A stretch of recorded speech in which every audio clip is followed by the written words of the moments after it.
کۆمەڵکوژی ئەنفال لە ساڵی 1986 دەستی پێکرد بە 6 قۆناغی سەرەکی و لە ساڵی 1989 کۆتایی پێهات. حکوومەتی هەرێمی کوردستان ڕۆژی 14 نیسانی کردووە بە ڕۆژی یادکردنەوەی کۆمەڵکوژی ئەنفال. بۆیە لەم ڕۆژەدا لە زۆربەی قوتابخانەکان ئەم یادە دەکرێتەوە تاوەکو بە بیری قوتابیان بهێننەوە کە گەلی کوردمان لە دێر زەمانەوە ڕوبەڕووی چەندین تاوان و ئازار بۆتەوە. تاوانەکانیش بە تەنها ناوخۆیی نین، تاوانی نێودەوڵەتین. باسی ستافی پەروەرداکەین کە ئەو ئەزەتیان کێشا و سەردانی قوتابخانەیان کرد کە یادێکی ئەو ڕۆژە بکەینەوە کە ئەو ڕۆژە یادی ئەنفالە، ئەو وشەیە کەوە ساڵانە ئەمە بە گوێمان دێ، بەڵام ئەو وشەی کە جینۆسایدی کورد کرایە و تێدا کوردی لە ناو بردیە، زیندە بەتاڵی کردیە، ئەو وشەیە کەوە بەو شێوەیە ئیستیغلال کرایە و بەو شێوەیە کرایە کە لە بۆ کورد تاکو کورد جینۆساید بکرێت و بنبڕ بکرێت. أي رقيب هك ما وقومي كل زمان لا يشكينا داني توفي زمان لا يشكينا داني توفي زمان قومي كل هس تا يسر في وقت ليل تابخ والنقشي بكا تازي جيان تابخ والنقشي بكا تازي جيان كسنا لكل مردوع كسنا لكل مردوع كل زندوع قد نانوي الله كمان زندوع قد نانوي الله كمان بەناوی خوای گەورە و میهرەبان، مامۆستایان و قوتابیانی خۆشەویست، خوشک و برا بەڕێزەکان، بەیانیتان باش. ئاشکرایە کە ئێمەی کورد لە ڕابردوو بەسەر چەندین نەهامەتی و سەختیەکانی ژیان لە ژێر زەبری دوژمنان و نێرانمان هەر لە دەربەدەری و ئاوارەیی و ماڵسووتان و تاڵان و ئەنفال و کۆمەڵکوژی لەلایەن ڕژێمی باسی دیکتاتۆر تێپەڕیوین. بۆیە گرنگە وەک بیرهێنانەوە بۆ خۆمان هەروەها بۆ ڕۆڵەکانیشمان پێویستە ئاماژەی پێ بکرێت. ئازیزان، ئاشکرایە وە لە ڕۆژێکی وەکو ئەمڕۆ ئەنفال و کۆمەڵکوژی زۆربەی ناوچە و گوند و شار و کوردستانەکەمانی گرتەوە. بۆیە هەموو ساڵێک ماتەمینی لە ڕۆژی 14 ئەنجام دەدرێت. بەم بۆنێەوە حکوومەتی هەرێمی کوردستان وەزارەتی پەروەردە ڕۆژی 14 دیاری کردووە بکرێت بە ڕۆژی یادکردنەوەی تاوانەکانی ئەنفال لە سەرجەم ناوەندەکانی خوێندن بۆ قوتابیان ڕوون بکرێتەوە و وەبەر لە دەستپێکی وانەی یەکەم بە ساتێک وەستان و ڕێزنواندن بۆ جانی شەیدان و قوربانیان کە ئەنفال و کوشتنی 182,000 کەس و هەروەها وێرانکردنی 4,300 گوندی لێکەوتەوە. ئەنفال پرۆسەیەکی گشتگیر بوو لە ڕیشەوە هەڵتەکاندنی نەتەوەی کورد داڕێژرا بوو. ئەو شاڵاوە لە 9 شوباتی ساڵی 1970 دەستی پێکرد و لە 6 ئەیلولی هەمان ساڵیش کۆتایی پێهات. بەڵام وەک دیارە خەونی تاڵی خوێن مژانی کورد نهاتە دی. هەرچەندە بەدەیان و هەزاران ڕۆڵەی کورد قارەمان و تێکۆشەران لە ژن و منداڵ و پیر و جوان و پێشمەرگە بەر ئەو شاڵاوە کەوتن و لەو پێناوەدا خوێنیان بە ناحەق ڕژا. بەڵام ئەو ئازادی و ئەو خۆشگوزارانێک کە ئەمڕۆ تێیدا بە سەربەرزی دەژین دەستکەوتی خوێنی ئەو گەلە خێر لە خۆ نەدیوە و ستەم لێکراوەیە. نەفرەت لە تاوانکاران و بەکەرانی ئەو تاوانە گەورەیە سەری ڕێز و نەوازش بۆ شەیدانی ئەنفال و ماڵباتیاندا دەنوێنین. درود و سڵاو بۆ جانی پاچیان. لە کۆتاییدا دووبارە داوا لە مامۆستان و پەروەردیکارانی بەڕێز ئەوەیە کە وەک چۆن دڵسۆزانە لە بابەتەکان سەرنجی قوتابیان بۆ لای خۆیان ڕادەکێشن، ئەوهاش ئەو یادە فرامۆش نەکەن وە قوتابیانمان تێبگەێنن کە کورد بە چ قۆناغێکی سەختدا تێپەڕیوە و تێبگەن ئەو پێشکەوتنەی ئێستا تێیدا دەژین بەو ئاسانیە نەبووە و قوربانی بۆ دراوە. زۆر سوپاس هەر بژی کورد و کوردستان وڵات ئاوەدان سەربەرزی بۆ شەهیدان. ئێستاش مۆمی وەفایان تابلۆی وەفایی کە لە شێوەی مۆمە دائەگرسێنین بۆ ڕوحی پاکی ئەو ئەنفالە و ئەو شەهیدانەی کوردستان.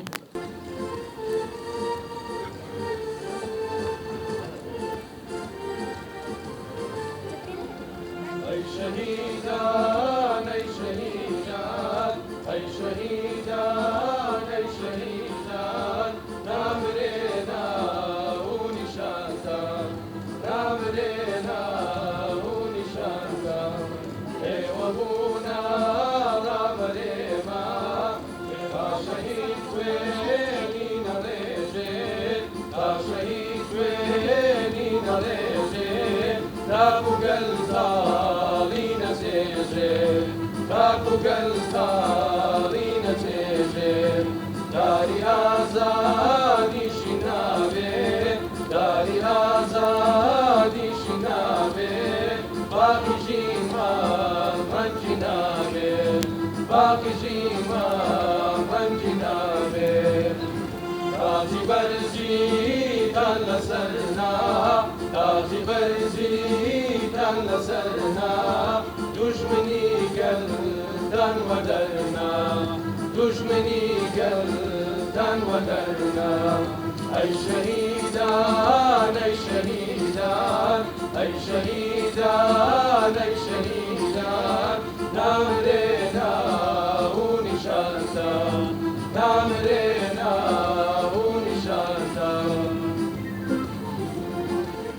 بڵێ سەبارەت بەم بابەتەی ئەمڕۆ کە لە هەموو گشت ناوەندەکانی خوێندن لە پارێزگای هەولێر بە پێی ئەو بڕیارەی وەزارەتی پەروەردە کە دەری کردبوو لە سەرجەم ناوەندەکانی خوێندن بە مەبەستی بەرز ڕاگررتنی ئەم ڕۆژە یادی ئەنفال کە لە کوردستان لەلایەن ڕژێمی بەعس ئەنجام درابوو دژی گەلی کورد ئەمڕۆ لە سەرجەم ناوەندەکانی خوێندن ئەو یادە بەرز ڕاگیرا و وتاری پێویستیش پێشکەش کرا بۆ زیاتر ئاشنابوونی قوتابیانمان لە ناوەندەکانی خوێندن کە چ مەرگەساتێک بەسەر ئەم گەلە ستەم دیدە هاتووە و ئەم بەرهەمی ئەم شەهیدانەیە کە ئەمڕۆ کە ئێمە لەو ئازادیەدا دەژین و کوردستان ڕۆژ بە ڕۆژ ڕاوەدان دەبیتەوە سەربەرزی بۆ شەهیدان.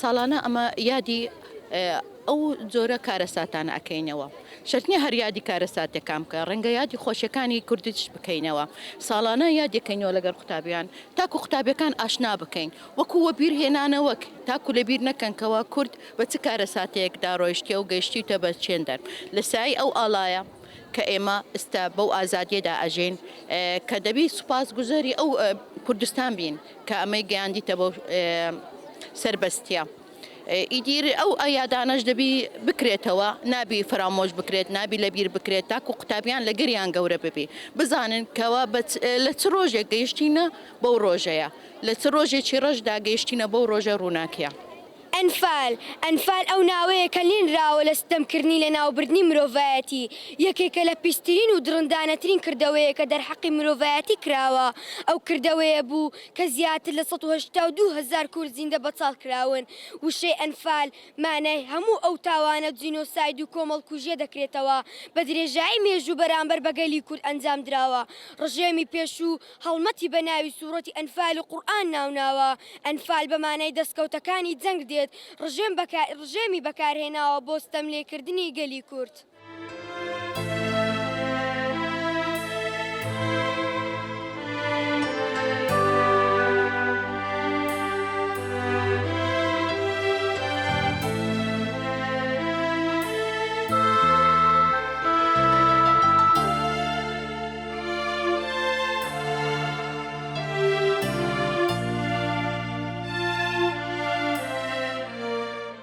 بەڕێبەرەکەمە هەموو ساڵی هەر دەسێ بە و یادە کە دەیکەینەوە ئێمە وەکو گەلی کورد تووشی کارەساتی زۆر لە شێوەیە دەبینەوە.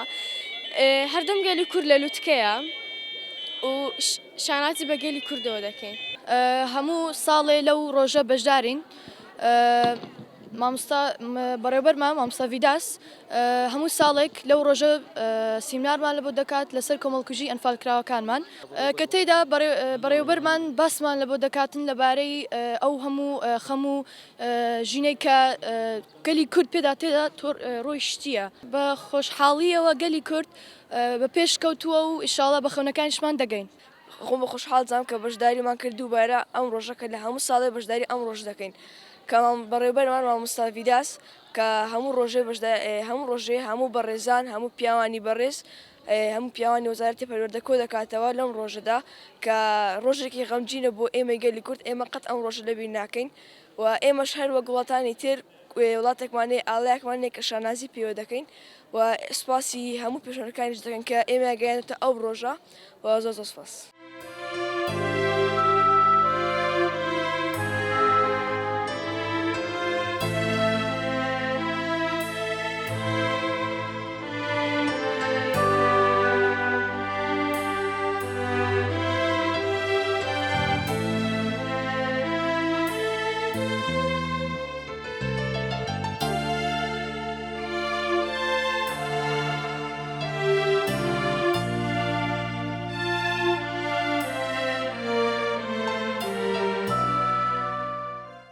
یادی تاوانکاری شاڵاوەکانی ئەنفال بەرز ڕادەگرێت.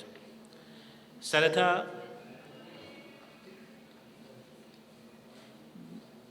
قوتابی بەهرەمەند نورهان شوان نمایشی ئەنفال و دەست لە ملانەی حەسرەت پێشکەش دەکات. لەبیرمە چۆن ڕۆژی دادگایەکەم لەبیر نییە. هەمووان لەبێ بوو بەڵام کەس گوێی بۆ نەگرتی، کەسیش ئێمەی نەبینی. ئێوە کەستان لەوێ نەبوو، کەستان نەتانێ.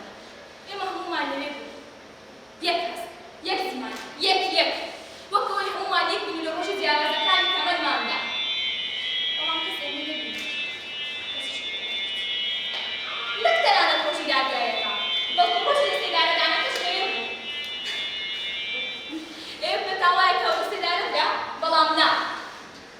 من خەمکاندم، بەم لەسکەی دەستم خەمکاندم. وەک تۆڵەیەک بۆ زامانی کە دەستیان بە دەستی بووکەخان نەگەیشت. وەک تۆڵەیەک بۆ گونداڵانەی کە هەمیشە لە چاوەڕوانی گەڕانەوەی دایک و باوکیان مانەوە. وەک تۆڵەیەک بۆ خێزانانەی کە ڕۆژانێک ئاقل پێکەنینەکانیان وەڵامێکی پڕ دەکرد. بەڵام ئێستا وەکو موریۆ و ملوانکەیانی پڕ بوونە. 18 19 20 نازانم 22 بیان دوستێک هەروو وایە جیانیان ژمارەیە چەند شومە. نازانم ئەو ڕۆژەی وەکو موری و ملوانکەکانی پڕ سێما بیان 22 کۆ نابینەوە هەرگیز کۆ نابینەوە. هەر وەکو مرۆڤانەی کە هەرێکێکیان کەوتن دەستێکی ئەو خاکەوە کۆ نابینەوە. خۆشەویستان، دکتۆر سامان ماملێسی وەکو نوێنەری خانەوادەی ئەنفال پێیوێک پێشکەش دەکات بە ڕێزیان با بفەرمێن.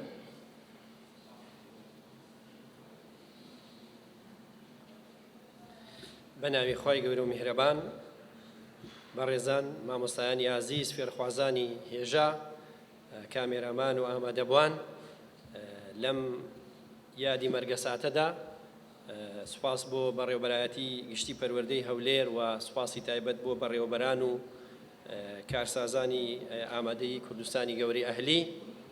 ئەمڕۆ دیارە هەروەکو نەریتی قوتابخانەکەش وایە لەم بۆنانەیە مەراسیمی تایبەت ڕێک دەخا، مەراسیمێک کە بە بەشداری پۆلێک لە فۆتۆگرافەرانی کارامە و بەتوانە کە ئەتوانین بڵین لە هەر چوار پارچەی کوردستان ئامادەیان هەیە دەستخۆشیان لێ دەکەین.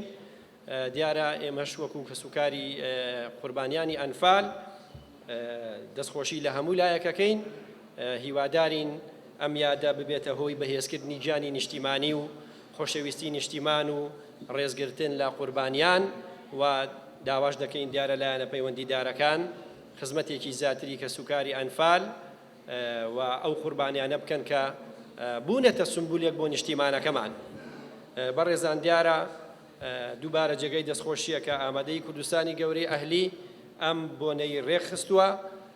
ئێمە هیوای سەرکەوتنیان بۆ خوازین، هەمیشە بوونە پێشەنگ بۆ یادکردنەوەی ئەم بۆنانە و پشتگیر بوون و چەندان چالاکی جۆرا و جۆریان ساڵانە لە هەموو بۆنەکاندا پێشکەش کردووە کە جێی دەستخۆشیە و مایشە نازیشە بەڕاستی کە ئەتوانن ئەم بۆنانە ڕێک بخەن خزمەتێک یاخود هەندێک جار بۆ سارێشکردنی برینی کە سوکاری شەهیدان و ئەنفال کراوان بتوانن ڕێزێکیان لێ بنێن، چ بە پێشەنگایەکی فۆتۆگرافی بێ، چ بە سازدانی هەندێک بۆنەی دیکە بێ. دیارە لە شوێنەوارە مێژوویەکان ساڵانە بەڕێزان مامۆستا شێرزاد ڕۆڵی گەورەی بینیوە.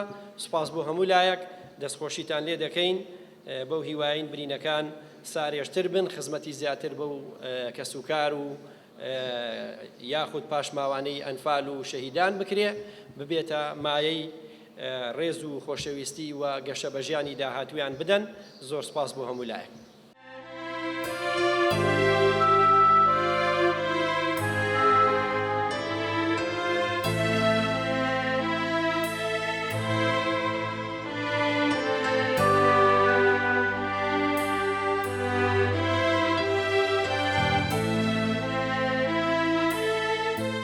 ئەمڕۆ لە یادی 37مین ساڵیادی ئەنفال و لە ژێر ڕاستپاردەی وەزارەتی پەروەردە و بە چاودێری بەڕێوەبەرایەتی گشتی پەروەردەی هەولێر لە ئامادەی کوردستانی گەورە یادی ئەنفال بەرزتر ڕادەگرین کە بە نیشاندانی پێشەنگایەکی فۆتۆگرافیا کە لەسەر ئاستی کوردستانی گەورەیە و لە هەمان کاتدا قوتابیان مۆنۆدراما پێشکەش دەکەن. ئامانج لەم چالاکیە کە لە چەند ناوەندێکی دیکەی خوێندن و هەروەها هەمان ڕۆژ واتە ئەمڕۆ 4 لە بەغدا لە دیوانی ئەنجومەنی نوێنەران هەمان پێشەنگا نمایش دەکرێتەوە. دیارە ئامانجمان لێ ئەوەیە کە قوتابیانەوەی ئێستا هەرچەندە لە پرۆگرامەکانیش بایەخ بە ئەنفال دراوە، بەڵام زیاتر ئاشنای هەموو ئەو یاد و یادەوەریانە بن، هەموو ئەو کارە ساتانە بن کە سەر میلەتەکەمان داهاتووە. مامۆستا هەموو ساڵ ئەم یادە دەکەنەوە و ئایا ئەو فۆتۆگرافرانەی بەشداریان کردووە ژمارەیان چەندە؟ بەڵێ، ئێمە خۆتان دەزانن ئەنفال بە 8 قۆناغ تێپەڕیوە. ئەوەی ئەمڕۆ دەیبینی هەر 8 قۆناغەکەی تێدایە لەم پێشەنگایە، لەگەر سەرەتای قۆناغەکان کە لە فەیلیەکانەوە لە سەرەتای ساڵی 80 دەست پێ کردوواتر ئەنفالکردنی بارزانیەکان لە کۆمەڵگەکانی قوشتەپە و هەریر و ئیتر دێتەوە سەر ئەنفالەکانی قەرەداغ و گەرمیان و هەروەها خۆشناوەتی و بادینان. واتە هەموو ئەو وێنانی کە ئەمڕۆ لەم پێشەنگایە نمایش کرایە تایبەتە بەو کارە ساتە جەرگ بڕی کە ڕژێمی بەعەس بەسەر میلەتەکەمانی داهێنا. مامۆستا هەموو ساڵ ئەم یادە دەکەنەوە؟ بەڵێ، هەموو ساڵ ئەم یادە دەکەینەوە. ئەم ساڵی وەکو ڕێکخرا و ئیشمان لەسەر ئەوە کردووە کە لە ڕێی ئەنجومەنی نوێنەرانی عێراقەوە کە ئەمڕۆ لە دیوانی ئەنجومەنی نوێنەرانی عێراق ئەم پێشەنگایە نمایش دەکرێت کە بە دوو شێوە لە هەولێر و لە بەغدایە بۆ ئەوەی لەلایەنەتەوە گرتوەکانەوە کە 122 یادی خستۆتە ناو پرۆگرامەکان. ئەم یادی ئەنفالەش ئەوی جینۆسایدی ئەنفالی گەلی کوردستانیش بخرێتە ناو بەرنامە و پەیڕەوی نەتەوەیەگرتوەکان تا بناسرێت.